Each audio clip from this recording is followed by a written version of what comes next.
I really wanted to study analytics, like I mentioned before, but besides that, Queen's is a really good brand and it has a really good image in India and I think all over the world. It's in the Russell's group, so and education at Queen's is going, I knew that if I invested in it, it was going to pay off. So as you can see, Rashmi used our strategy to talk fluently and coherently for 2 minutes with ease. And before that, she really struggled with that and she was running out of ideas. We gave her that strategy. She was able to practice it. And she was able to do that and get a Band-Aid. Okay, so your challenge is, let me jump into my computer again and show you what your challenge is and how to send it to us. Okay guys, now comes the fun part where you are going to record your speaking and then send it to us. So your task, and this is really important. If you don't do this, then it is a complete waste of time and you're not going to improve and you're going to miss out on the chance to get better and get feedback on your work. Okay, so it is a really simple 4-step process that you are going to follow in order to record your voice and send it to us. So the first step, Step 1, download a free voice recorder app for your phone.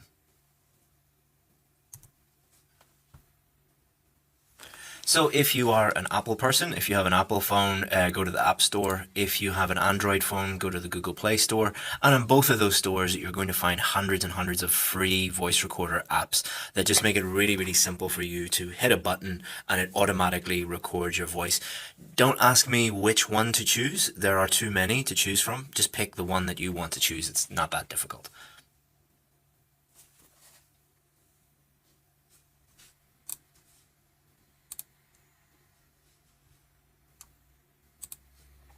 So step 2 in the 4-step process, answer these questions and record your voice. So you should have a phone, you should have an app on your phone that records your voice. You're going to look at these questions and don't pre-prepare the questions, don't research the questions, just pretend that you are in the actual exam and you are reading the questions just like the same way that the examiner would be asking you those questions. So look at the question, answer it, second question, answer it, third question, answer it. That's all you have to do.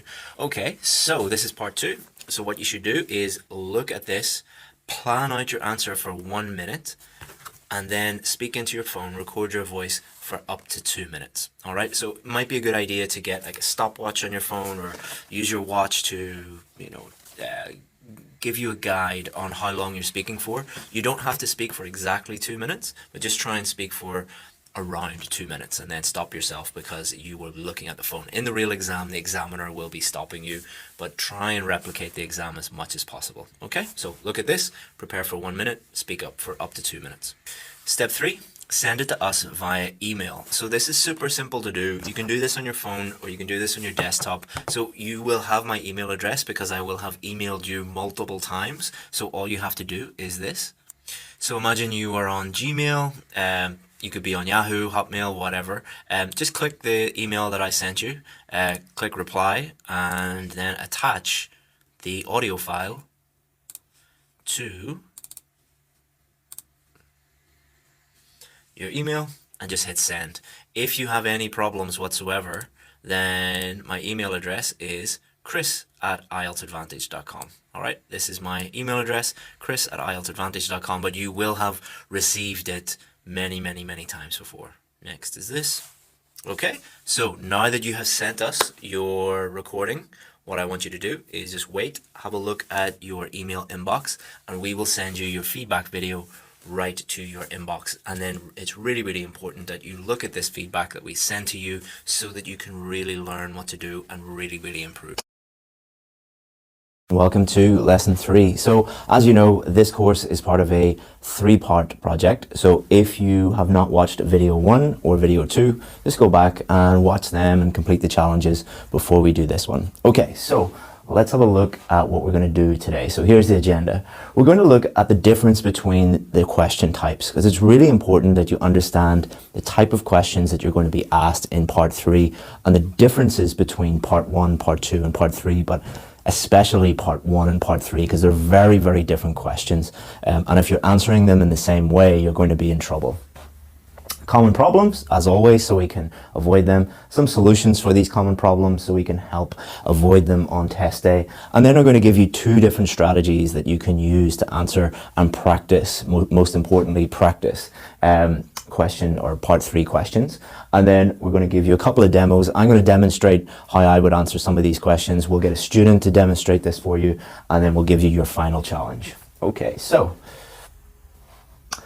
I want you to have a look at these 2 questions. This is a typical part 1 question, and this is a typical part 3 question. I just want you to have a look at these and think about what the main difference is between these 2 questions. So, oh, I've missed my question mark. I deleted it. So what did you do last weekend versus why do many people spend their free time shopping? So both of these are about your free time, your leisure time, or what you do at the weekend. The topic is the same, but what's the difference in the type of question? So if we look at this one is about you. It is asking about what did you do last weekend. So you're not talking generally about free time. You're not talking generally about what people do at the weekends. You're just telling them, you know, I watched football, I went out to dinner, I went shopping, whatever. Part 3, very, very different. Same topic, but why do many people spend their free time shopping? So this is not about you, okay? This is not about you at all. You can talk about you, that's fine, but it is asking you an abstract question about the world in general. The best way to describe part 3 questions is they're kind of like a task 2 writing question, like an academic style question where they want you to really get into the topic and fully develop it, not just say, I don't go shopping on the weekends. That wouldn't be a very good answer. Or if you said, I don't know, I don't go shopping. They don't care whether you go shopping or you love shopping or you hate shopping. It's not about you. It is about the abstract idea. Let's have a look at another example. Most common question in part 1 is, do you work or study? All right, so I work, here's my job, or I study, I'm at university and I study this thing. Let's have a look at part 3. They would never ask that in part 3. More young people are going to university. Do you think this is a good thing? Okay, so you could talk about when you were at university, but they're not really asking about you. They're asking you about this abstract idea of more and more young people are going to university these days. Do you think this is a positive thing, or do you think this is a negative thing? Or why do some people think it's positive and why do some people think it's negative? And really getting into the detail of this. Don't worry if you don't understand how to answer this question right now. By the end of this lesson, you will understand a bit more. Okay, so let's have a look at some part 3 speaking problems and worries, things that people really worry about and problems that we see every day. The biggest problem, the number 1 problem, let's put this in red, is a lack of development. The examiner is really listening out for and looking for your ability to fully develop your ideas. So for part 1, you know, what's your job? You just need to add a little bit more detail, maybe an explanation, maybe an example. But for part 3, they want you to talk at length. They want you to talk and get really in depth on that idea and fully explain things, give examples, show different sides, and we'll show you how to do that in the strategy. But if you're just giving, you know, 1 or 2 sentence answers for part 3, that's not good enough. I'm not going to tell you the number of sentences because it will differ from question to question. So you shouldn't go in thinking about number of sentences, but you should go in thinking, have I fully developed this answer? Doesn't mean that you need to talk for 30 minutes about one question, but we'll show you how to do this in a second. A worry that students have is, I won't have any ideas. It is not an ideas test. So worrying about ideas is I understand why students are worried about this, because in order to develop your ideas, you need to have ideas in the first place, but it's not something you really need to worry about that much, because the examiner is not judging you on your ideas. The examiner is judging you on your pronunciation, your grammar, your vocabulary, and your fluency and coherence. So I wouldn't worry too much about these ideas. You're not being judged on them so much, but we'll talk about that more later in the lesson. Listing. So one thing that students do a lot of is they will list every idea that comes into their head. So for example, why do more people go shopping at the weekend? People go shopping because they like shopping, they have more money, they want to buy new clothes, there are lots of restaurants and shopping centers, it's a safe place, they want to spend time with their family. So all of those ideas are fine, many students who worry about ideas have actually no problem thinking of ideas, and they just list idea after idea after idea after idea. You're not going to do that. What you're going to do is you're going to take one of those ideas, or maybe two of those ideas, and fully develop them, fully explain them, give examples of them. So I think I listed like 6 or 7 ideas there. What you should be doing is taking one of them. So for example, I said people have more money. Why do people have more money? Why are they spending it on clothes, or what are they spending it on? Can you give me an example of this? So you're going really in depth on 1 or 2 ideas rather than listing lots of ideas. Again, many people worry about vocabulary, that these topics are things that they don't really understand, or they're difficult questions, and they worry that their vocabulary is not good enough. You are being judged on your vocabulary, but remember, you're being judged on the accuracy of your vocabulary and the range of your vocabulary. So what happens is, what students try and do is they try and insert lots of high-level words, or lots of idioms, or whatever you want to call them, golden words, diamond words, I've heard people call them, and they're not really answering the question.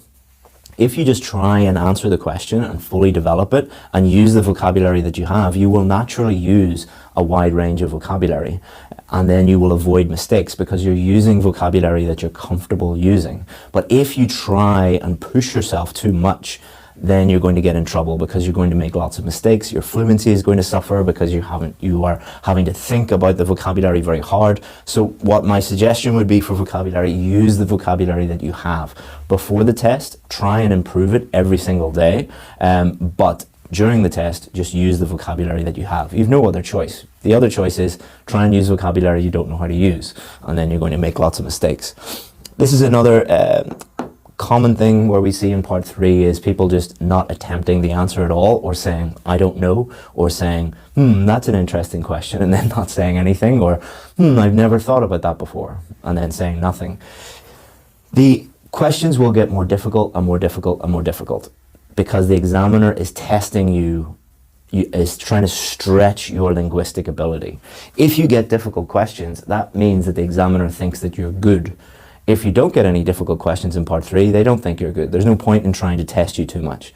But what they're looking for is you to attempt the answer. If you don't attempt, then they can't give you any score for that answer whatsoever. You're going to drop down. But even if you know nothing about that topic, or you don't really know anything about it, at least try and make an attempt, because that is what the examiner is looking for.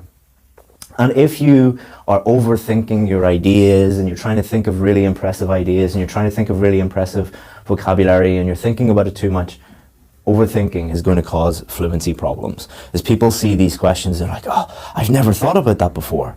It's not a test of your knowledge. It's not a test of your IQ. It's a test of your speaking. All they want you to do is attempt an answer and show how good your fluency, your pronunciation, your grammar and vocabulary are.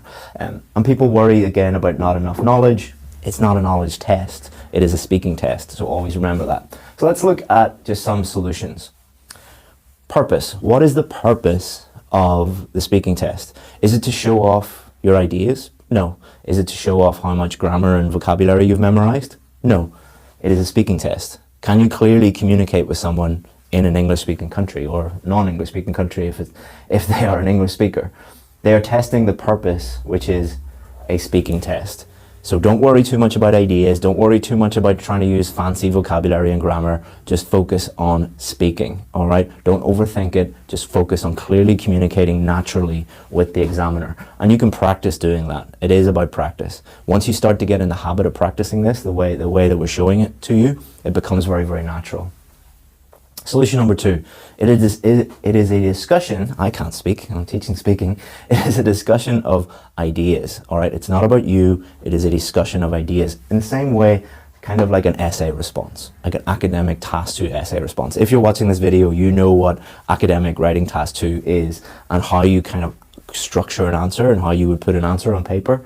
That's what you're looking for. So for example, you would answer the question, explain, give example, show the other side, state another point. This discussion of ideas, and we'll show you more about this, but that's the best way to think about part 3.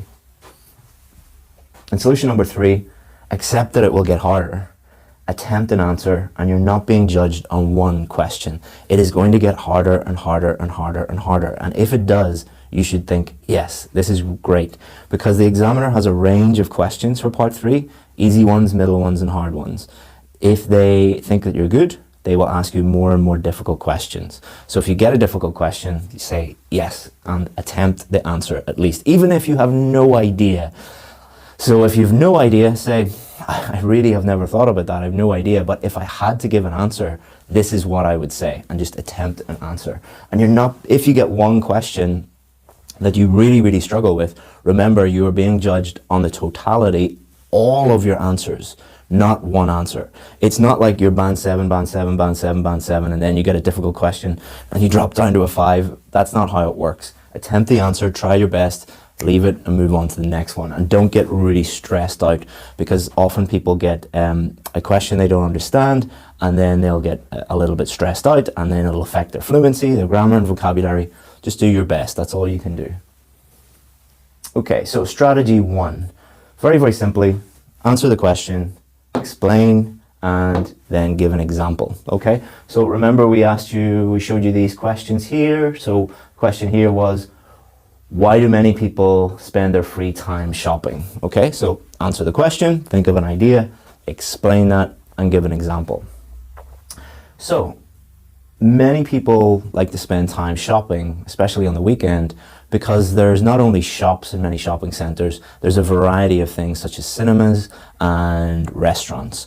So the reason why people love this is they can go to just one place, and they can go there with their family, and there's so much choice that they can do a little bit of shopping, and they can get something to eat, and then they can bring their kids to the cinema, or if they're on a date or something like that, then they can go to the cinema as well, or the bowling alley. There's a lot of leisure activities as well. For example, in the city near where I live, there's a place called Victoria Square. It's all under one roof, and they have designer shops, they have a great movie house, they have a range of restaurants such as like Wagamama and Burger King and Pizza Hut, and we love to go there at the weekend just so that we can get a variety of different leisure activities. So we're not only doing shopping, we're doing all the other things in the shopping centre, and that's what most shopping centres are doing now in the UK, because they know that people want a variety of choices. So you can see what I did there. All I did was simply answer the question, then I explained it, and then I give an example. All right? You can do that for pretty much any question.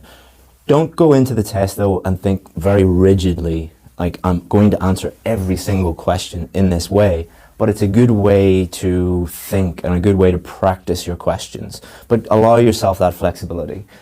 Strategy number 2 is, where is strategy number 2? Here we go. Strategy number 2 is, it's 3 parts. Part 1, part 2, and part 3. So some people think this, explain why they think it, and give an example. Others think this, explain why, and give an example. And I think this. All right, so let's have a look at the other question that we had for an example. More young people are going to university. Do you think this is a good thing? Okay, so some people would think this is a really, really positive development, because it means that there are more poor people going into university, and this reduces the gap between rich and poor, which is very, very important for society, for equality.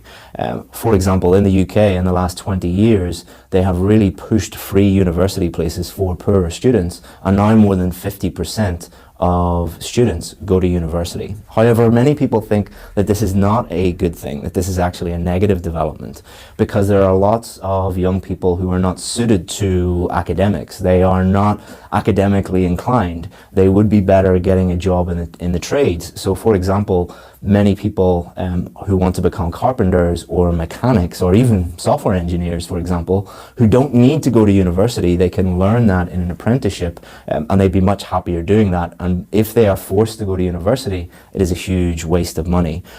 I think it should be based on the individual student. If they want to study something that can only be covered in university, like medicine or law, they should go there. But if not, they should go into a trade, and there's no need for them to get all that student debt. So you can see what I did there. What I did was, some people think this, so I didn't say what I think. Some people think this, others think this, and then This is what I think. So that allowed me to talk and fully develop my answers. So demo, what I'm going to do now is show you a student who got a band 9, Rashmi, and you'll be able to see how she fully developed her answers. So now I want to talk about money and society in general. Can money buy happiness? This seems like a philosophical question, but for me personally, I don't think so. Money is not everything.